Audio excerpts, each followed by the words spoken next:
Bonjour et bienvenue au Jardin de la Valette.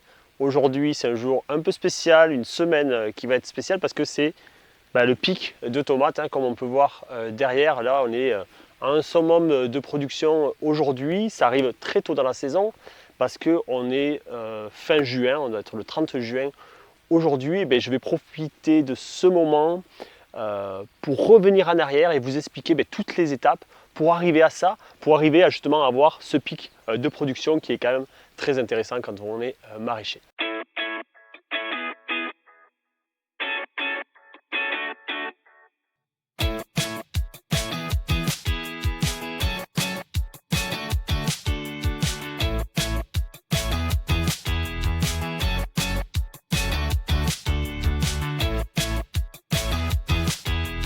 Alors la culture de la tomate, c'est une production quand même importante en maraîchage sur petite surface, mais j'ai même envie de dire en maraîchage tout court. C'est un légume fruit tellement apprécié, tellement indispensable sur les marchés pour aussi vendre l'autre production. En fait, tous les légumes qu'il y a à côté, lorsque vous n'avez pas de tomates, vous avez du mal à vendre l'autre production. Donc vraiment, c'est un légume où il va falloir prendre soin et essayer d'en avoir en quantité sur tous vos points de vente sur toute la saison.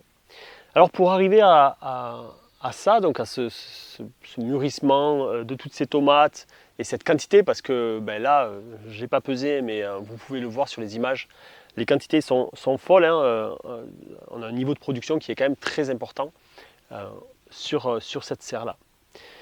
Alors on va voir comment on arrive ça en plusieurs étapes. Donc la première étape, ça va être la plantation, le choix du plant.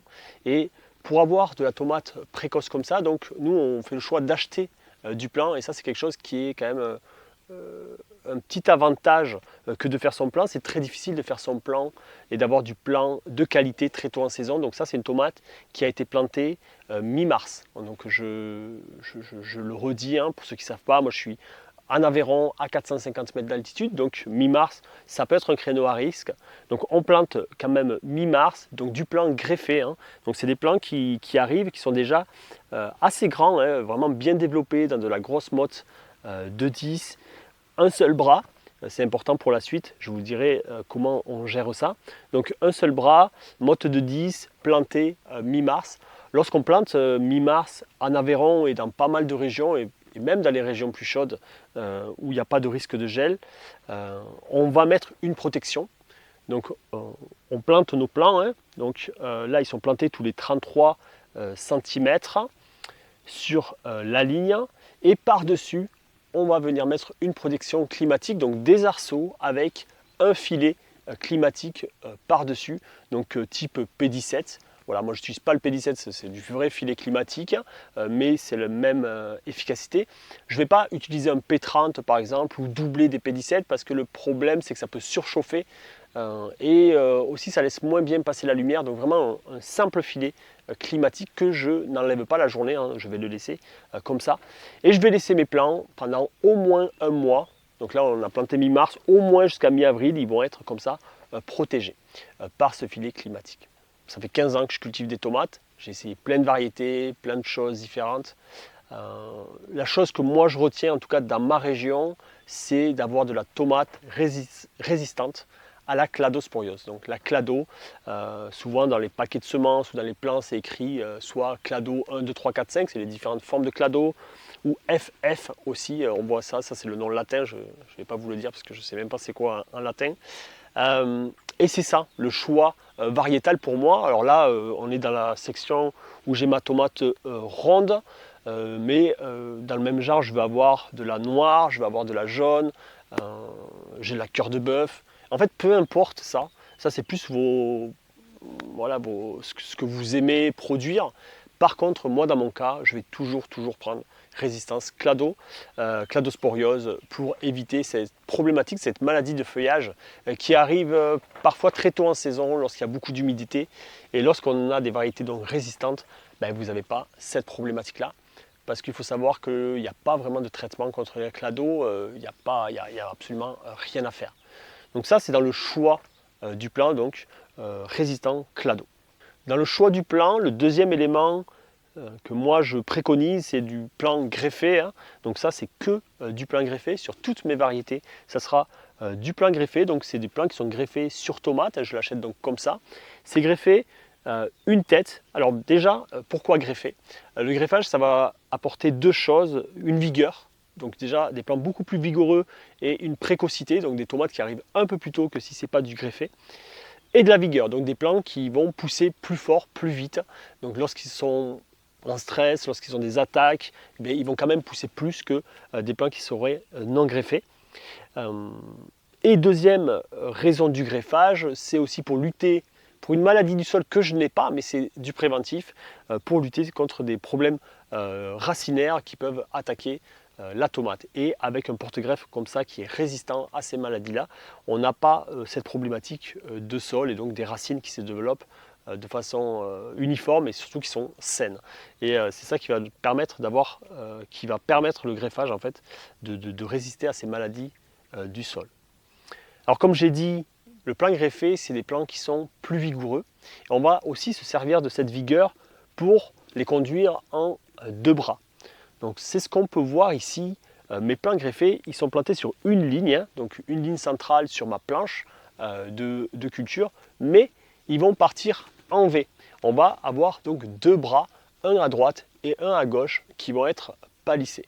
Le premier bras, ça vient du plan donc, qui est acheté, et le deuxième bras va être sélectionné par le gourmand. En fait, on va choisir un gourmand qu'on va créer en deux bras, et on va avoir comme ça un certain décalage, mais on va surtout avoir deux bras qui vont se former, et ensuite c'est ces deux bras qu'on va conduire le long de nos ficelles. Pour nous permettre d'avoir ce rendement au mètre carré et avoir vraiment des bouquets bien formés tout au long du cycle de la tomate, il faut savoir que là, on a commencé à récolter 1, 2, 3, 4, 5, 6, 7, je vois 8 bouquets de tomates. Il faut savoir que les 4 premiers bouquets sont toujours les bouquets les plus lourds, les mieux formés, avec le plus de tomates. Là on est sur des bouquets de 5 tomates, 6 tomates, ça dépend, 4 tomates. Voilà. Vous pouvez vous retrouver à une partie de la saison où les bouquets 5, 6, 7, 8 vont être moins gros, avec moins de fruits, voire des fruits plus petits. Donc pour maintenir cette productivité tout au long du cycle de la tomate, il y a évidemment de la fertilisation. Donc au niveau de la fertilisation, il faut bien comprendre que la tomate c'est quand même un légume gourmand, surtout quand on fait des plants de tomates aussi grands et productifs. Donc nous on va être aux alentours de 200 unités d'azote. Et je vais vraiment parler en azote et pas en ce que je mets, c'est plus intéressant. Donc on est autour de 200 unités d'azote au lancement et 400 unités de potasse. Donc ça va dépendre de vos habitudes. Nous on utilise beaucoup de fientes de poule, du compost, du sulfate de potasse. Je ne vais pas vous donner une recette parce qu'en fonction de la situation, en fonction des fertilisants organiques, évidemment, je suis en bio, je parle d'azote et de potasse, de NPK, mais c'est en agriculture biologique évidemment. Ça va un peu dépendre donc de votre fournisseur, mais on est dans ces eaux-là. Et pour vraiment maintenir une productivité tout au long de la production de la tomate, parce qu'à cette saison-là, à partir de fin juin, on peut commencer à avoir un petit peu des carences et des tomates qui patinent, qui ont des tiges un peu plus fines. Ça, vous pouvez le voir certaines années, c'est-à-dire que la plante elle commence à plus avoir rien à manger en fait, de nourriture dans le sol pour pouvoir continuer à fournir des beaux bouquets jusqu'au 9e ou 10e. Donc à partir de fin juin, ça peut être intéressant, surtout lorsque vous avez cette productivité, de faire de la refertilisation.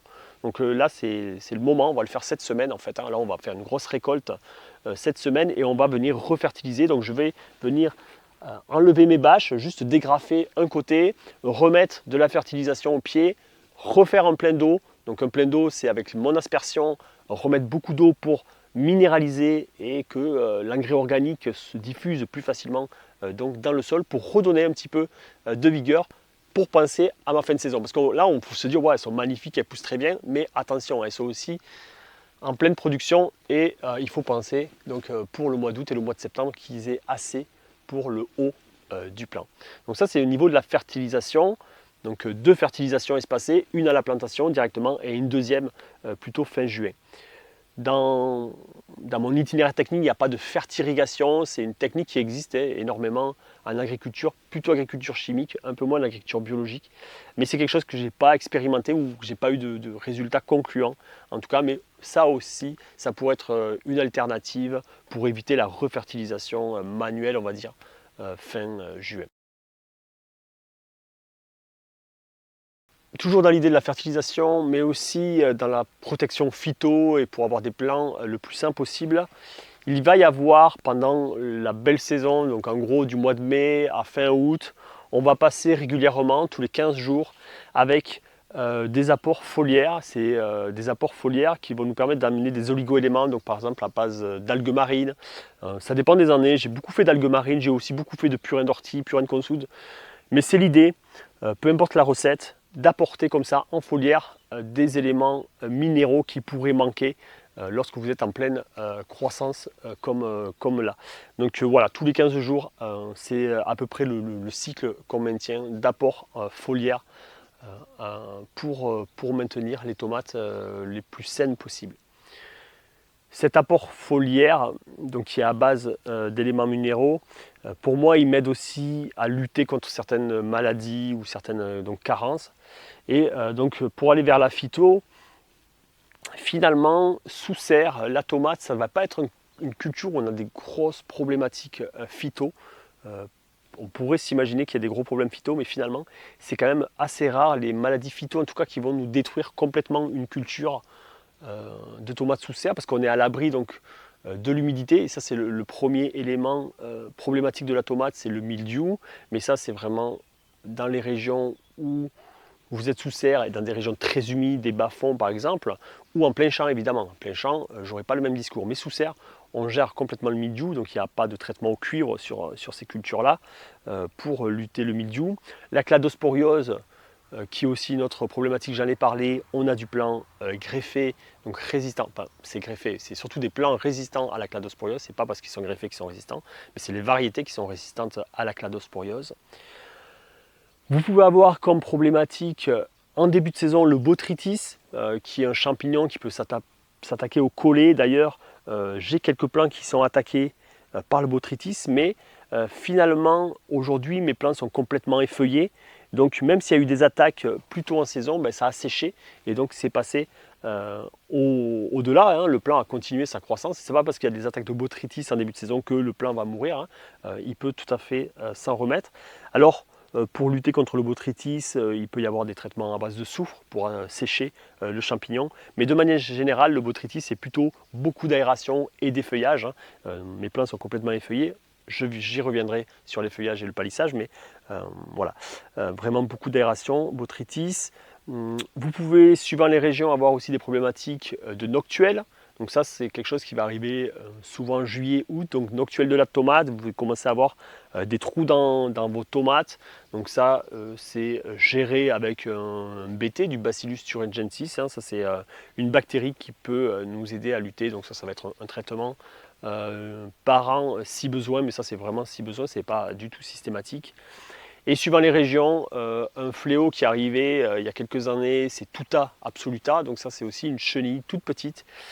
Pendant longtemps, moi j'ai utilisé des phéromones contre Tuta absoluta parce que j'ai déjà eu une attaque il y a une dizaine d'années. Cette année, j'ai pris le risque de ne pas utiliser les phéromones parce que je vois mes collègues autour, en fait, dans ma région, ils n'ont pas de Tuta absoluta. Donc, qu'est-ce qui s'est passé cette année-là? Peut-être que j'avais eu des plants infectés, je ne sais pas. Bon, je surveille de près, mais c'est vrai que j'ai pas vu aucun signe de Tuta absoluta, en tout cas pour cette année. Mais c'est quelque chose qu'il faut faire très attention. Et si vous êtes dans une zone à risque de Tuta absoluta, il faudra évidemment recourir aux phéromones. Ça sera peut-être pas suffisant, mais en tout cas ça va être une partie de votre lutte. Il faut savoir aussi que dans la gestion aussi des autres insectes, type pucerons, alerode, acariens, pourquoi pas, nous on est dans une serre où il y a de la biodiversité, on a nos côtés des serres avec nos plantes et nos bandes de fleuries, donc soucis, et aussi l'alice maritime. J'ai fait des vidéos, je vous invite à aller voir ces vidéos sur ces plantes auxiliaires et qui nous maintiennent en vie des populations de cirphes mais aussi de macrolophus qui vont être là présents dans les serres et qui vont nous permettre de lutter de manière globale sur les insectes voilà, qui pourraient être néfastes aux tomates. On fait une petite interruption sur cette vidéo car je voulais vous montrer quelque chose d'important qui anime la communauté des maraîchers. C'est mon espace de formation et je voulais vous montrer justement qu'est-ce qu'il y avait derrière, surtout sur le thème de la tomate, hein, c'est ça que je voulais vous présenter. Donc, je vous montre ça sur mon écran pour voir l'envers du décor de la formation et de tout le forum qu'on fait au Jardin de la Valette. Alors, la formation des Jardins de la Valette, c'est ce qu'on appelle le cercle du maréchal. Ça, c'est le lieu où les gens peuvent communiquer, hein, c'est entièrement gratuit, j'en parle souvent dans la vidéo. C'est là où vous pouvez venir poser vos questions. On peut voir voilà, différents commentaires de personnes qui ont des questions. On y répond, moi j'y réponds, d'autres maraîchers y répondent. Je crois qu'à l'heure actuelle, il y a plus de 1500 personnes sur le forum, donc c'est énorme, il y a vraiment une grosse cohésion. Et c'est aussi sur cet espace-là que vous allez pouvoir retrouver les formations, des ressources techniques, donc pour aller plus loin dans le maraîchage sur ceux qui sont donc installés maraîchers. Et là, je vais vous montrer justement la formation principale, hein, c'est la formation développer sa micro-ferme. On va aller voir le cours, donc ça se présente comme ça, vous allez avoir tout un tas de chapitres, hein, la méthode, l'installation sur une micro-ferme, préparer, fertiliser sa planche, planification financière, les récoltes, gestion d'une entreprise et les itinéraires techniques. Là, on a plus de 40 itinéraires techniques différents. On va aller voir par exemple la tomate, parce que là on est sur la vidéo tomate justement. Hop, je vais rentrer dedans. Et donc chaque itinéraire technique sont des fiches avec des capsules vidéo. Elles sont toutes faites de la même manière. Vous allez retrouver tous nos choix variétaux. On va retrouver nos densités de plantation, comment on calcule ça, comment on organise notre serre avec des schémas par exemple. Hop, on va regarder le calendrier cultural, toutes les informations de densité, de date de plantation, comment on fait nos plants, la fertilisation, la plantation. Donc voilà, tout l'itinéraire en détail de chaque étape avec chaque petite spécificité de chaque culture. Alors on est sur la phytoprotection, vous voyez, il y a beaucoup d'informations, les récoltes jusqu'à la commercialisation, la rentabilité d'une plage. Et ça, vous allez le retrouver donc sur 40 itinéraires différents. Si on prend la laitue par exemple, donc ça va être le même schéma avec une présentation, nos choix variétaux, notre calendrier de culture. Donc chaque légume, hein, on met le calendrier de culture avec les dates de semis, dates de plantation, dates de récolte, etc. Ça c'est quelque chose qui est très utile lorsqu'on lance un maraîchage. Pareil, nos densités, production de plants, voilà, le même déroulé à chaque fois. En plus donc de ces itinéraires hein, qui sont un outil que finalement les maraîchers utilisent au quotidien, ben, vous avez toute la première partie, j'ai envie de dire, lorsqu'on se lance dans la méthode avec le dimensionnement de la ferme, par exemple, où on va retrouver tous les dimensionnements, les longueurs de planche, les largeurs, tout ce qu'on a besoin de savoir. Donc à chaque fois, c'est le même principe avec une capsule vidéo, plus des petites informations à retenir. On va avoir voilà, préparation, fertiliser la planche. Voilà, je vous mets quelques exemples avec la fertilisation, nos besoins en compost, etc., les différents engrais, le chaulage. Donc à chaque fois, on reprend tous les éléments par une capsule vidéo et des informations essentielles en texte. Donc on va retrouver absolument tout pour se lancer dans la ferme maraîchère, hein, toutes les techniques de production, plantation au champ, etc., les récoltes, gestion d'une entreprise, gestion de l'équipe aussi, comment on gère le personnel et évidemment la planification financière, la planification des cultures qui sont des étapes indispensables dans la planification des cultures. On va avoir aussi tous les plannings de culture, hein, tout mon planning de culture que j'ai sur Crop, sur Brinjel, etc. Ben, vous pourrez aussi les télécharger directement ici. En plus de la formation, vous allez avoir accès aux ressources hein, qui sont juste à côté. Là, on va retrouver nos tableaux de semis. C'est un peu comme un logiciel, hein, vous allez pouvoir complètement vous l'approprier hein, avec toutes nos densités, le nombre de graines, le nombre de granogrammes, les plantations, les plannings de culture.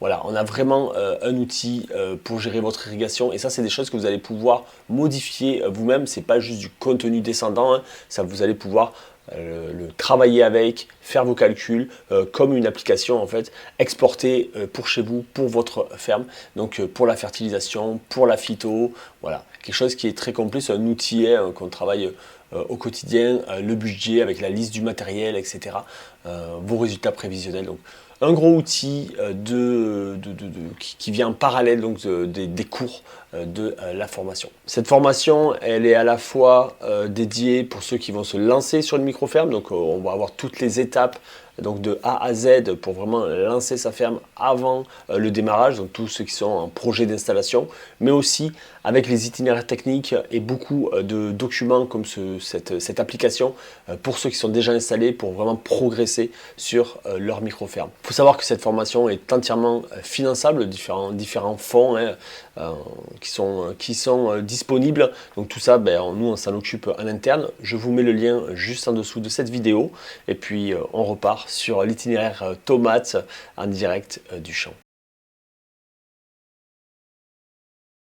Alors pour conduire des plants sur toute la saison, vous pouvez le voir, hein, ces plants donc, ils sont palissés. Donc on va vraiment, comme je l'ai dit au début, choisir un gourmand et garder la tête principale. On va tout au long de la saison donc faire tourner notre plant sur notre fil hein, qui est accroché donc au roller et notre plant va faire sa croissance tout le long. On va enlever évidemment tous les gourmands, hein, à chaque aisselle de feuilles vous allez avoir un gourmand, on laisse tous les bouquets de fleurs et on fait notre palissage ainsi. À partir de mois de mai, on va faire aussi un gros effeuillage et on va poursuivre cet effeuillage tout au long de la saison pour vraiment avoir une aération au niveau du bas des plants. Donc j'ai toujours envie moi d'avoir un bon 80 cm comme ça qui est complètement effeuillé pour faciliter la récolte, avoir de l'aération, éviter le botrytis, voilà, pour vraiment donner aussi de la lumière aux plants de tomates. Il faut savoir qu'un plant de tomate, il a besoin, on dit à peu près 15 feuilles, donc ça c'est une feuille entière, hein, ça c'est des petites folioles, 15 feuilles minimum pour croître. Donc n'ayez pas peur d'enlever des feuilles. Souvent en plus les vieilles feuilles d'en bas, elles deviennent jaunes, elles ne sont pas malades, mais en fait c'est le plant de tomate en fait, qui utilise l'énergie qu'il y a dans ces feuilles pour continuer sa croissance. Donc n'hésitez pas à enlever les feuilles du bas lorsque vous avez au moins 15 feuilles. Au début, ça vous donne une ordre d'idée à quel moment on commence à enlever les feuilles. Il ne faut pas effeuiller trop tôt, hein, si votre plant est tout petit, et il faut vraiment laisser toute la masse foliaire pour le maximum de photosynthèse. Hein. Des fois, on a tendance à effeuiller trop tôt, faites attention quand même, il faut que le plant soit assez grand. Donc là, on peut voir des plants qui ne sont pas encore tout à fait palissés. Là, on a quelques jours de retard, ça va très très vite à cette saison. Mais là, on va y passer, on a du travail de récolte et encore de palissage. Et on arrive au stade maintenant, au niveau du palissage, je vous ai dit que ça va sur un roller. Donc là, on a nos plants qui sont arrivés au niveau du roller. Donc là, c'est un moment particulier, c'est qu'on va descendre nos plants. Qu'est-ce que ça veut dire? C'est qu'avec le roller, en fait, il suffit qu'on appuie sur le rouleau, le fil descend et notre plant va se baisser et on va décaler notre plant. Donc on va décaler tous nos plants donc, sur la droite, dans notre cas. Et donc, nos plants vont commencer à se coucher sur le sol et la tête va se retrouver en dessous le roller parce qu'on veut toujours que notre tête soit juste en dessous le roller, on ne veut pas que ça dépasse. Et donc ça, tous les 15 jours maintenant, on va commencer à faire notre décalage. Notre plant pousse, on enroule, il dépasse, on décale. Hop, l'autre aussi, on décale, on décale, on décale. Et donc tous nos plants vont se décaler et vous allez avoir vos fruits. Généralement, ils sont déjà récoltés, qui vont commencer à toucher le sol. Alors ça, c'est quelque chose qu'on apprécie ou pas. Moi, ça ne me dérange pas. En plus, je suis en bâche plastique, donc j'ai quelques fruits parfois qui touchent au sol. Il existe des systèmes où on peut mettre des systèmes en fer, comme des grandes agrafes, pour venir maintenir vos plants de tomates qui ne touchent pas le sol. Bon, c'est toujours des choses en plus qui vont prendre du temps à mettre, à installer, à enlever, etc. C'est une chose que moi, je ne pratique pas. Ça suffit largement comme ça. Donc on va décaler et qu'est-ce qui va se passer en gros dans le palissage? Ça va être voilà, à partir de mi-juin, on décale, une semaine on décale, une semaine on effeuille, une semaine on décale, une semaine on effeuille. On est à peu près à ce rythme-là. Donc on va poursuivre ce palissage et cet effeuillage jusqu'à fin août. Et à partir de fin août, vous pouvez vous dire que tout ce qui est en fleurs n'arrivera jamais en fruits. Donc tant que vous avez des fruits, vous gardez, mais tout ce qui est au-dessus, vous pouvez étêter, ça vous évitera d'avoir des plants et de continuer à faire votre descente, ça ne sert à rien, vous n'allez jamais récolter de toute façon les fruits que vous avez en haut. Donc on étête, ça nous permet d'avoir plus de lumière, ça va redonner un peu de lumière surtout à vos plants et surtout moins de travail. Ça ne sert à rien de palisser vos plants après le mois de septembre, vous n'allez jamais récolter. Donc on garde les fruits, tout ce qui est au-dessus, on coupe et on ne s'embête plus. Alors un autre point important dans l'itinéraire tomate, c'est évidemment l'irrigation. Nous on a un système donc, de goutte à goutte qui est placé sous les bâches hors sol. Donc ça c'est du goutte à goutte assez standard, 2,2 litres à l'heure, avec des goutteurs qui sont espacés tous les 33 cm. Donc de part et d'autre, on est à peu près à, voilà, les goutteurs sont à 25-30 cm du plant de tomate. Évidemment on ne plante pas sur le goutteur, on ne met pas un goutteur sur la ligne. On s'en moque un petit peu là où ça tombe, c'est peu important. Les racines vont de toute façon prospecter très loin, elles vont prospecter même jusqu'au milieu du passe-pied. Donc il ne faut pas trop s'embêter à ça. Alors au niveau de l'irrigation, on va la gérer avec les sondes tensiométriques et aussi l'ETP. Donc ça c'est des choses que j'ai déjà abordées dans différentes vidéos. Donc je vous invite à aller voir ces vidéos-là où j'explique vraiment en détail c'est quoi les sondes, pourquoi je les utilise, etc. Pareil pour l'ETP, pareil pour la tarière. Donc on va avoir ces outils-là pour savoir à quel moment on doit irriguer ou pas. L'important dans l'irrigation, c'est d'avoir quand même un profil complet humide, pas gorgé d'eau, donc vraiment de la surface jusqu'à la profondeur. En gros, nous, 90% de notre irrigation sur la tomate sera au goutte à goutte. Je dis 90% parce qu'il y a aussi l'aspersion. Cette aspersion qu'on va utiliser, déjà on va l'utiliser au lancement de la culture. C'est très important sur la tomate et même sur toutes nos cultures en fait, de lancer avec de l'aspersion. Donc lorsque je fais ma plantation de tomates, je vais faire le plein du sol, donc avoir vraiment une humidité de tout mon profil. Donc je vais mettre au moins 2 heures, 2 heures et demie pour avoir 20-25 mm d'eau dans mon sol pour qu'il soit vraiment presque gorgé en fait.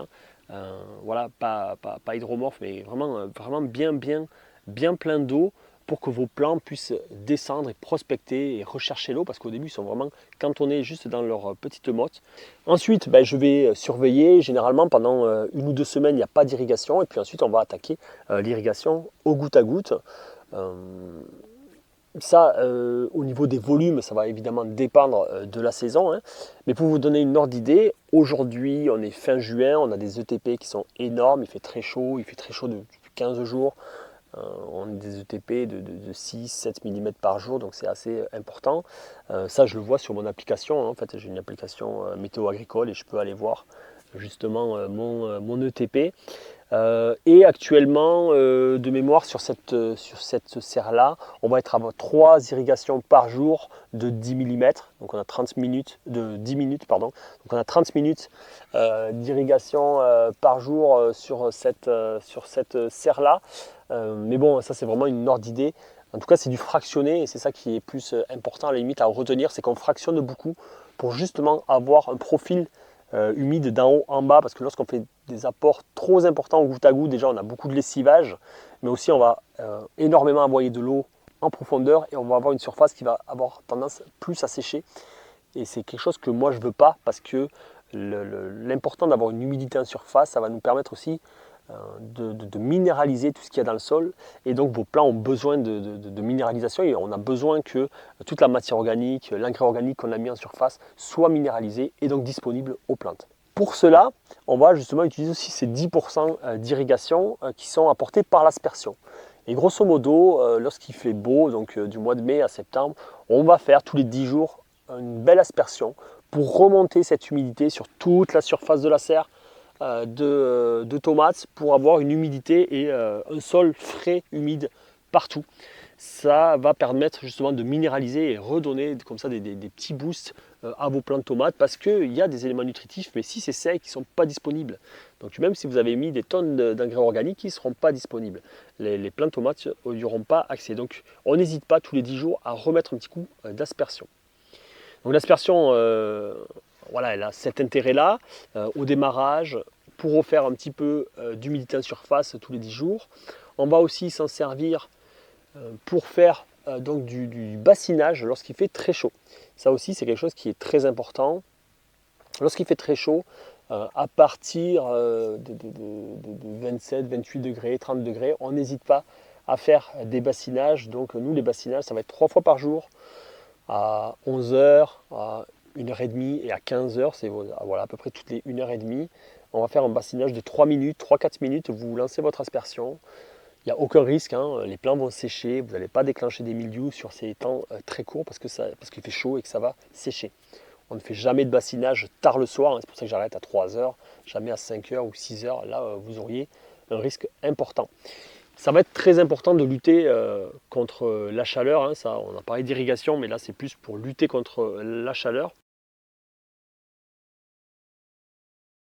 Donc pour la gestion de la chaleur, il y a donc l'abrumisation comme je viens de l'expliquer. On a aussi au-dessus de nous le filet d'ombrage qui est installé dès les premières chaleurs et avant surtout les premières chaleurs, donc mois de mai, mois de juin, ça dépend de votre saison. Moi, dès que je vois des températures qui annoncent au-delà de 25 degrés, j'installe mon filet. Hein. Mon filet d'ombrage, il est à 50% d'ombrage. On le déroule sur la serre, il est toujours en place et je ne le touche pas jusqu'à la fin de saison, enfin jusqu'au mois de septembre où là on a envie de redonner de la lumière. Lorsque je vais faire en gros mon étêtage du mois d'août-septembre, eh bien, je vais aussi, enfin en septembre en tout cas, enlever le filet pour redonner de la lumière. C'est très important cette gestion de la chaleur parce que sur des plants de tomates, lorsqu'il fait très chaud, vous pouvez perdre jusqu'à 2-3 bouquets de tomates, c'est énorme. Si vous perdez 3 bouquets de tomates d'1 kg chaque bouquet, donc ça fait quand même des tonnes de tomates en moins, hein, je n'ai pas fait le calcul, mais c'est plusieurs tonnes, donc plusieurs milliers d'euros de chiffre d'affaires en moins sur une serre, juste pour un pic de chaleur. Il faut savoir que juste un seul pic de chaleur dans une journée peut vous faire perdre plusieurs bouquets de tomates en début de saison. Donc il faut vraiment faire attention à ça. Donc n'hésitez pas, hein, le filet d'ombrage, le blanchiment avec des peintures spécifiques, l'abrumisation, ou en tout cas lancer de l'aspersion pour faire baisser votre température et surtout pour ne pas perdre vos bouquets de fleurs.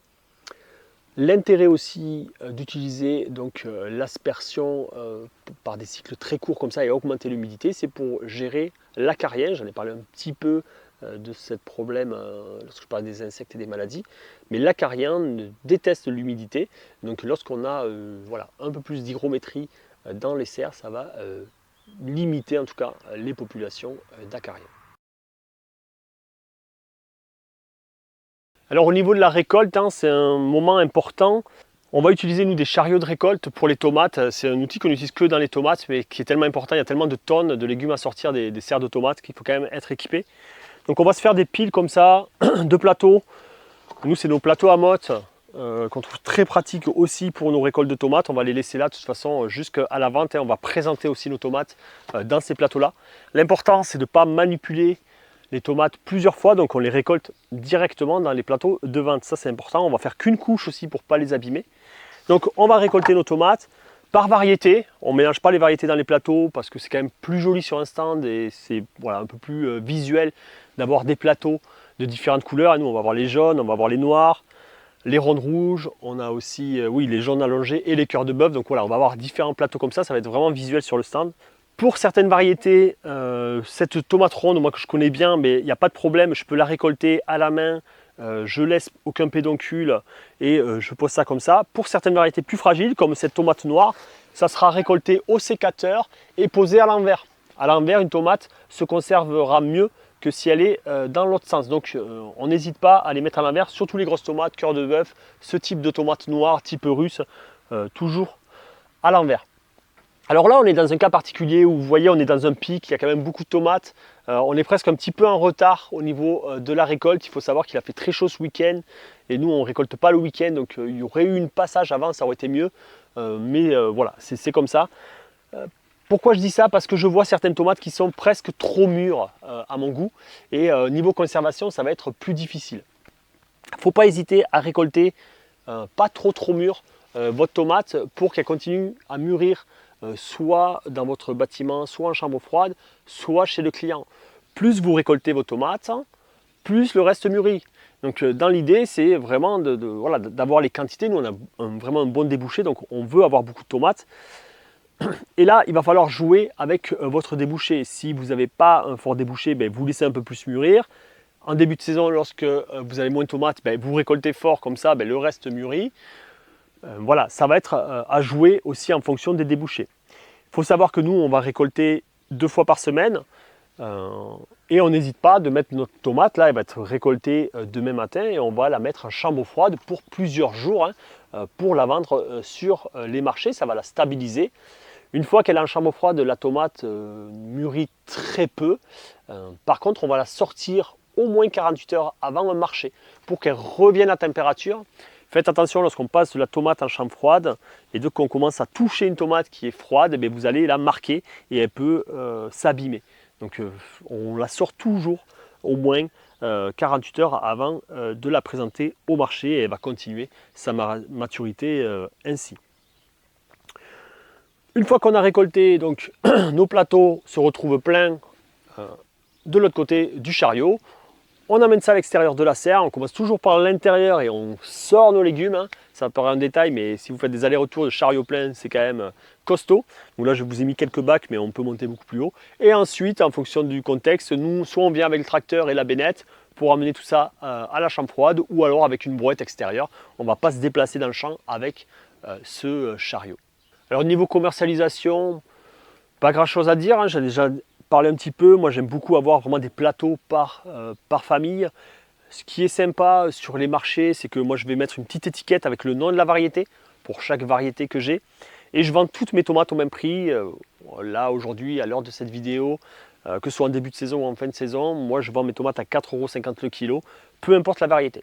Que ce soit de la noire, que ce soit de la ronde, de la jaune, ça sera toutes au même prix. Je trouve ça très intéressant pour le client, ça lui permet de mélanger. Moi ça me facilite aussi ma gestion au niveau de la vente parce que voilà, on a des gros marchés. Si on commence à avoir différentes variétés, différents prix je veux dire par variété, ça complique. Je sais que certains mettent la tomate ronde moins chère, mais voilà, moi j'ai tout au même prix et je trouve ça vraiment plus simple pour tout le monde. Parce que des fois on dévalorise la tomate ronde en mettant un prix plus bas, alors qu'il y a quand même des variétés de tomates rondes qui sont vraiment excellentes. Donc voilà, moi je mets tout au même prix. Sur des plateaux, j'en mets beaucoup, c'est-à-dire que je vais avoir peut-être 2 plateaux de chaque variété sur le stand pour vraiment faire du volume sur le marché. Pour conclure, on est allé dans la deuxième serre de tomates. On peut voir ma tomate jaune là que j'apprécie beaucoup, une Roma jaune. C'est pas très commun, mais c'est super douce sur les marchés. Elle est très appréciée. Et puis ma petite cœur de bœuf aussi qui est là. Donc là aussi, c'est pareil, on est au même stade avec beaucoup de tomates à récolter. Demain matin, il y aura pas mal de boulot de récolte. Voilà, si vous avez des infos, ou plutôt des questions ou des infos que j'ai ratées sur la vidéo, n'hésitez pas à les mettre en commentaire. Il faut savoir que tous ces itinéraires-là qu'on développe sur la ferme, ils sont intégrés dans une grosse formation qui est développer et créer sa micro-ferme maraîchère.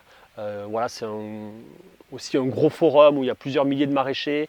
Il y a plus de 40 itinéraires techniques, on voit vraiment de A à Z. Là, je vous ai fait quand même un beau panel sur la tomate, mais ça, sachez que ça existe pour tous les itinéraires de culture qu'on pratique sur la ferme. Sinon, je vous dis à très bientôt et puis bonne saison, bonne récolte de tomates si vous en êtes aussi à ce stade-là.